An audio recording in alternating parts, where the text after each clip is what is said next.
Hello, and welcome to the Site Crafting Podcast, a podcast by Site Crafting, but it's not about site crafting, it's about community. I'm your host, Jen Rittenhouse.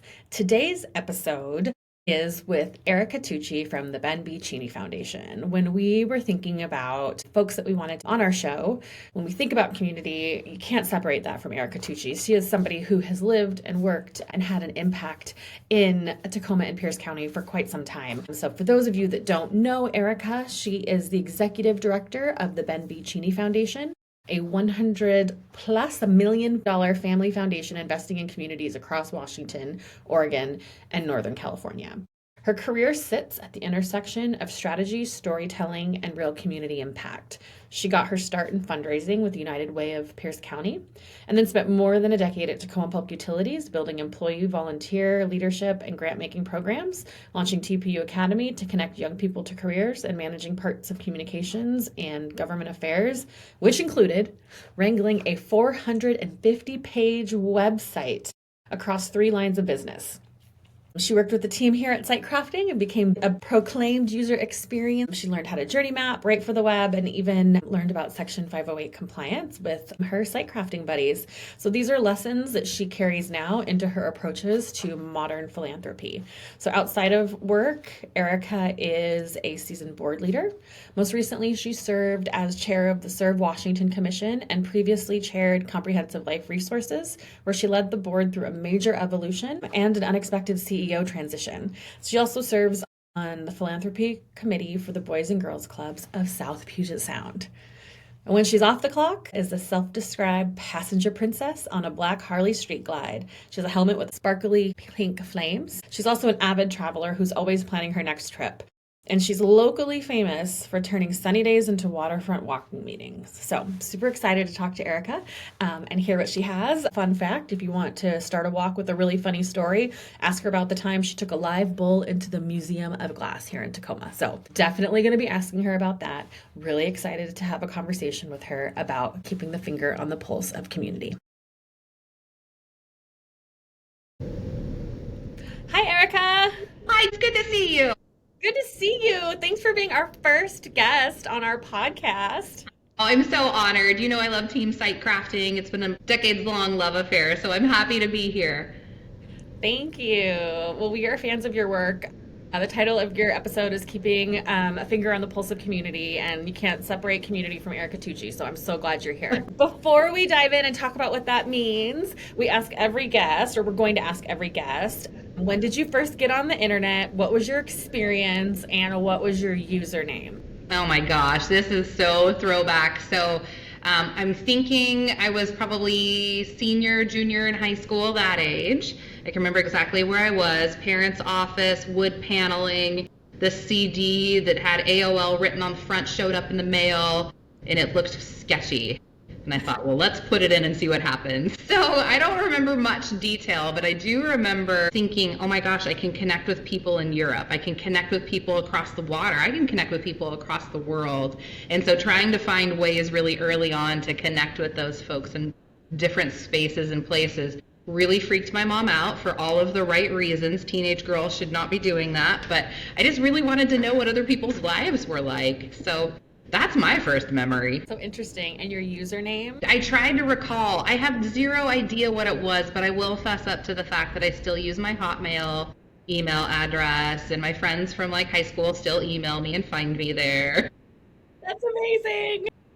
Yes, I do have two.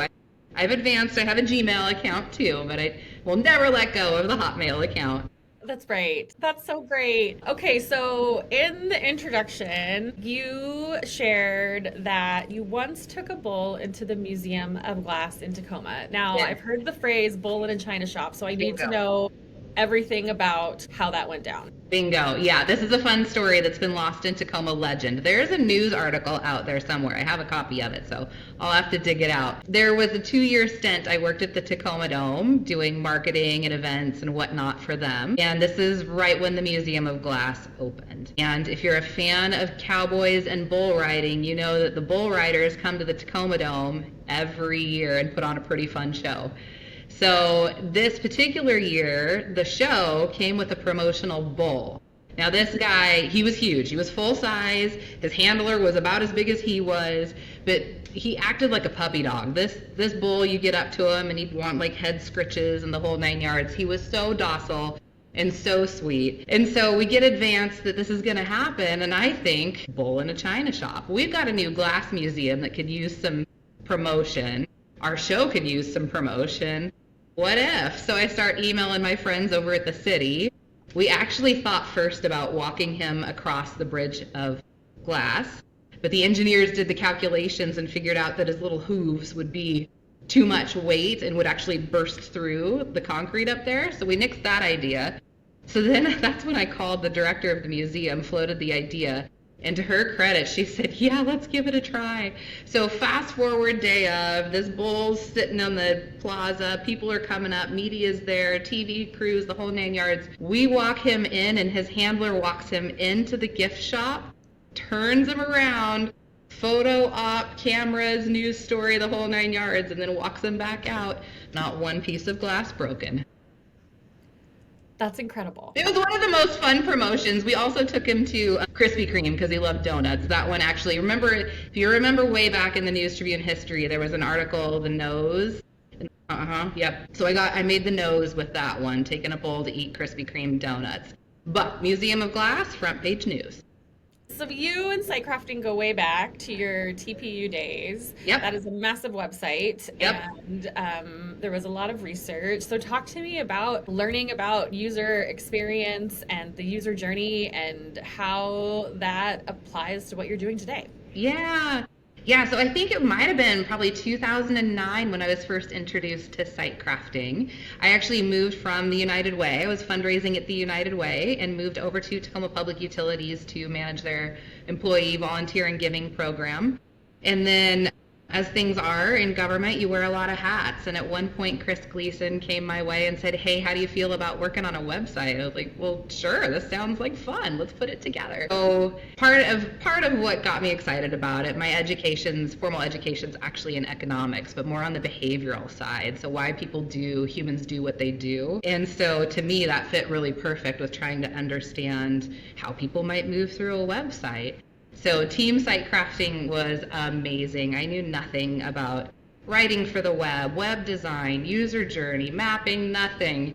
And came alongside the team at Site Crafting, and because I'm so just naturally curious and I just kept asking questions, and it was almost as if I was sitting alongside everybody at each step of the way as they were working on graphics or working on, digging into interviews with users, having people come in and test some things in wireframes. And it was just such a memorable part of my career to learn something new, be challenged in that way, and almost marry up. My world has always been in service to the community. This just happens in a different way, right? We in Tacoma don't get a chance to choose our electric provider, our water provider, and so we're stuck.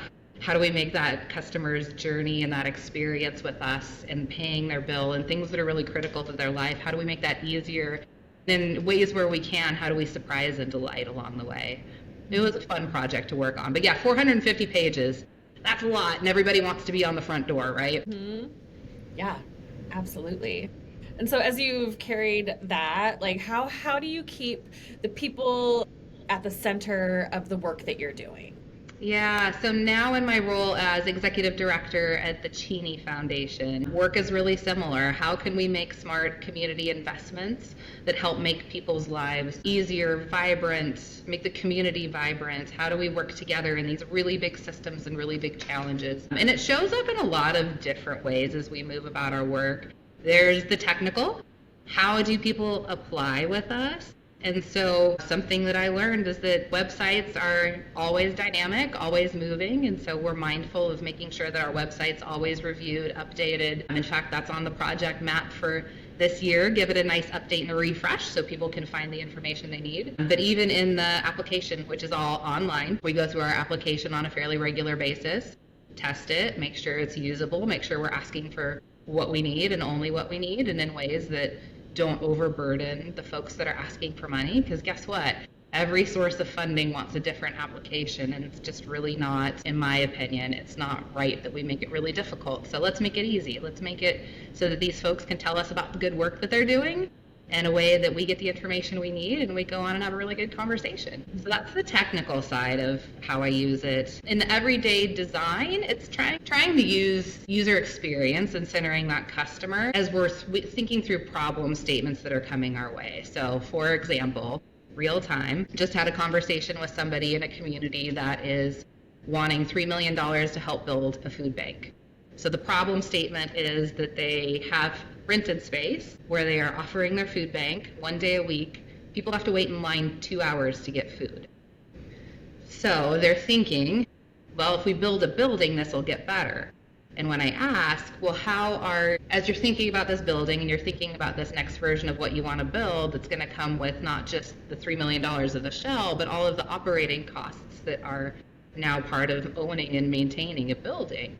How are you thinking about improving that customer experience along the way? How are you going to bring those wait times down? What are you building into the design that's going to make this flow better? How are you thinking about just even what you're offering to the community? And the gentleman looks at me and he goes kind of blank and he says, well, we're going to be open 2 days a week. And so in some ways it's helping other folks see, like, wait a minute, maybe there's more to this. It's maybe not, let's just replace an apple and an apple kind of a situation. Maybe as we're thinking about these bigger community problems, how are we getting access to food, healthy food? How are we making this less burdensome for people? What if we start with the problem and the user in the center and think about the solution around, and how can we be part of helping influence that conversation along the way? Yeah, because you often can learn so much from listening to the user, because how we think about it from where, the lens that we're looking through managing a program or business or something is often so disconnected. It's so different from the person who actually wants to get the services. Yeah, absolutely. And one of the things I learned from your colleagues is that there's multiple ways that people are going to use this thing, right? So there's multiple paths forward, multiple ways somebody might engage with that new food bank system, right? So it could be somebody showing up in person, they're okay waiting 2 hours because they build community when they're in line with somebody. It could be that they want to drive up, grab a food bag and go, and they want zero interaction, right? There's going to be different ways and paths to success. Are we listening and designing for those is really important. Where have you seen community models thrive based on centering humans? Yeah, well, I'll tell you one that's really, really getting a lot of traction here in the Pierce County region that folks might have stumbled across is Good Roots Northwest. So Good Roots is working in the food security space.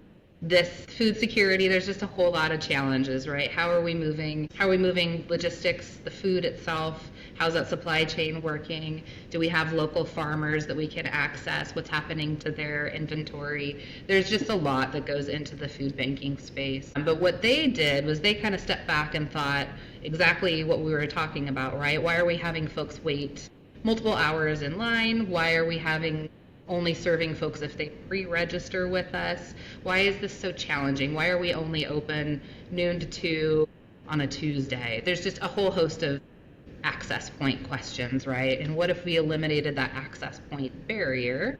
What if we had, think Amazon style lockers that folks could order on their phone and then now pick their time that they could come pick up that order of food and go about their day. So if they're getting off work in the middle of the night, they go to their locker and they don't have to wait until that 2 to noon, whatever the window is, right, to come pick up food, or maybe miss it or have to take a day off to get food. And so they've really thought about their design from the user first and what's going to make that user's life a little easier to go about. That's really cool. And it also brings together like what's happening culturally, right? Because a lot of the Amazons of the world are setting the baseline for experience. And so people are used to using the Amazon locker. So I love that idea of innovation of like, in some ways it's innovative because it's new to like the food bank space, but in other ways you're like matching people where they are in that behavior piece. Yeah, exactly. The customer expectation keeps evolving, right? And as we talk about things like the innovation with the locker, there's always the question about, well, how are you taking away community building when you do that? And my answer to that might be, in some communities maybe, but this is where talking to the community and really understanding their goals, objectives, infrastructure is necessary, right? But in some communities, maybe not. Maybe now that person doesn't have to wait 2 hours in line at the food bank, maybe they're now able to go home, take their kiddo to the park, and they're building a community with other parents at that park, right? Like maybe there's some trade-offs that we just haven't thought about, but that's thinking about this from a really big community perspective. Right, right. But again, like you're not the hero. The human is the hero, right? Because Yeah. they're able to like live their lives and make meaning in a meaningful way for them. Yeah, exactly. Yeah. So this is where community conversations are important. That's something we take really seriously here at the Cheney Foundation, just making sure that we're out in community, having conversations, listening to the people that we're serving here in Washington State, Southern Oregon, Northern California. Those are three very different states operating in three very different ecosystems, rural, urban, all the things in the middle. So being on the ground and listening. And the cool part is we get to take ideas from one community and swap them with another community and make friends and connections in a way that is pretty unique. That's great. How did community become the core of the work that you do? That is $1 million question. I am here by accident. I am here purely by accident. So shout out to all of those young people who are thinking they got to have it all figured out. That's not at all the case. And I hope you have 20 different iterations of things that you love to do. But yeah, no, the plan was to go to school, get an economics degree, and go into finance of some sort. And after graduation, I ended up staying here in Tacoma and didn't know anybody really, right? And so at that time, the United Way had their loaned executive program, which was a temporary, probably late August to December job where you were helping expand their fundraising capacity. So about 20 of us were hired to come in every year during that time frame to help fundraise for the United Way. My thinking was, okay, I'll take this role and that'll help me get to know local businesses and maybe network with some people, get to know culture and fit, and then maybe I'll figure out what financial group I want to apply to and where I want to go. A couple of months in, I fell in love with the work of community building and supporting this community and being in a space of help. Really left. It's taken on various iterations from fundraising to employee volunteer programming, grant making, that stint with communications in the middle of it, which a little bit different, but still serving the community in a different way. And then here to the Cheney Foundation, where I get to help make significant investments and try and help move some things forward in bigger ways. That's really cool. That's really great. So you talked about on your website now and in your role, thinking about how to make money accessible to people. How do you use that UX lens and apply it to really complex things like grant making? Yeah, it's a great question, Jen, and especially in a time of resource scarcity, right?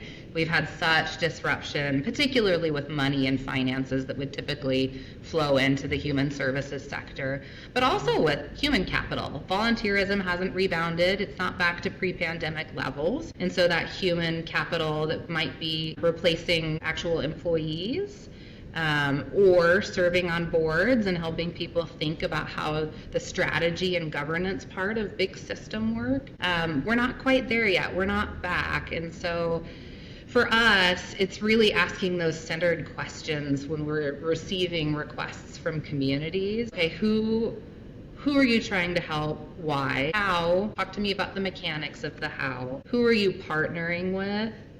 How are they supplementing your work, amplifying your work? What does that look like? And let's walk through kind of, if I'm a customer, we'll actually go through websites for nonprofits that are applying with us and act as if we're a customer when there's opportunities to do that and see what the engagement looks like. And if the engagement doesn't feel values aligned, we'll probably not invest with that organization. So there's a lot of ways that it shows up. It's putting yourself in the shoes and in the place and thinking through the journey and thinking through, the food one's a good example, right? Like if I can free up somebody's couple of hours, what else does that allow them time to do? Even if it's just space to breathe in between jobs, right? Or they're chasing around a couple of kiddos and working a couple of jobs, right? Like whatever that is, however we're helping them buy this time in their life back, it's really important.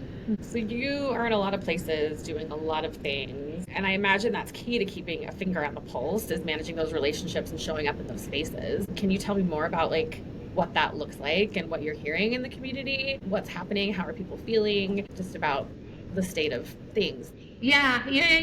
It's interesting because we get the luxury of working in 3 different states and then urban and rural communities of various magnitudes. We get to see pretty wide perspective of the response at this moment in time. It's interesting. It feels like our rural communities are responding more collaboratively in this moment, and it's probably for not an awesome reason. They've always had to, right? The big we, have largely under-resourced our rural communities, and so they've always had to be creative and scrappy and work together and sunset things that weren't working maybe faster than an urban community with more resources might. And so in those rural communities right now, we see struggle, absolutely, and we see a lot more individuals coming off the sidelines to volunteer, to get involved in leading big work, big fundraising, to donate money to things that are really important to that community, to make difficult decisions about what's going to sunset and what's going to stay. It's interesting watching those collaborative conversations and how they're making decisions around those resources. Here in the urban community,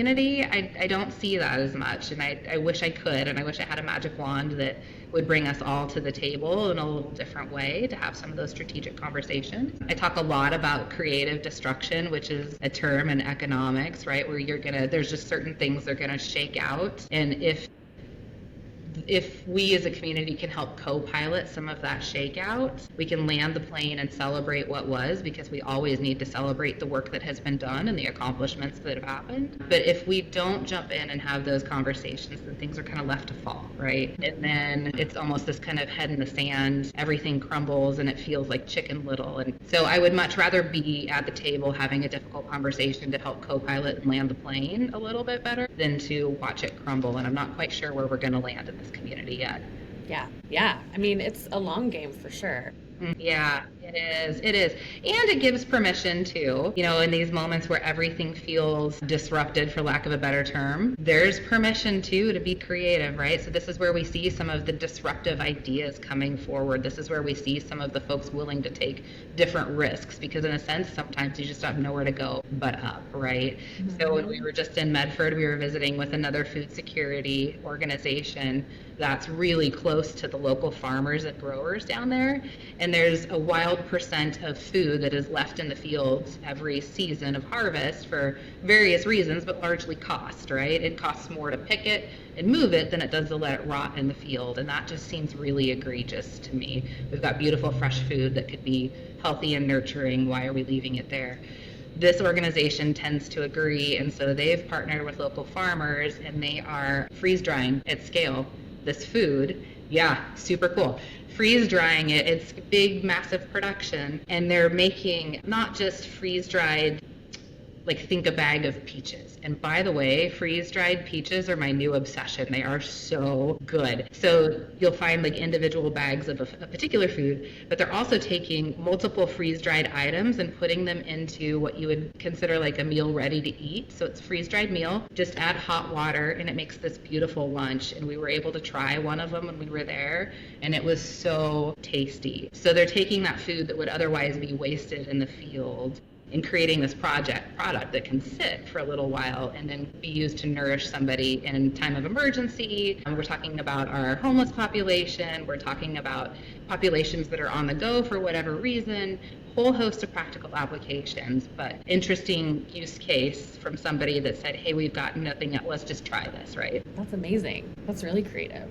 What else is happening in the communities that you're connected with that you're excited about? There's just a lot of great work going on. We're starting to see communities come back together. So pre-pandemic, I think we almost felt like at this peak of places to gather, places to go, listen to music, whatever that social felt like for folks. And then isolation happened, and the comeback together has taken a lot of different forms, and that's something we've been watching pretty closely because community matters. And so some of the communities that we were on the road visiting last week are starting to get, particularly that senior population, back together in person, which if you have done any research on the loneliness epidemic, particularly for seniors, it's a big deal and it breaks my heart. And so for folks to have a place to go and be social is important, but it's also a place to get a hot meal, to pick up groceries for the other days you're not going to come in, to dance, to learn to paint, to be creative, make music together, whatever that is. We're starting to see those community gatherings come back and flourish and build again, which is really exciting.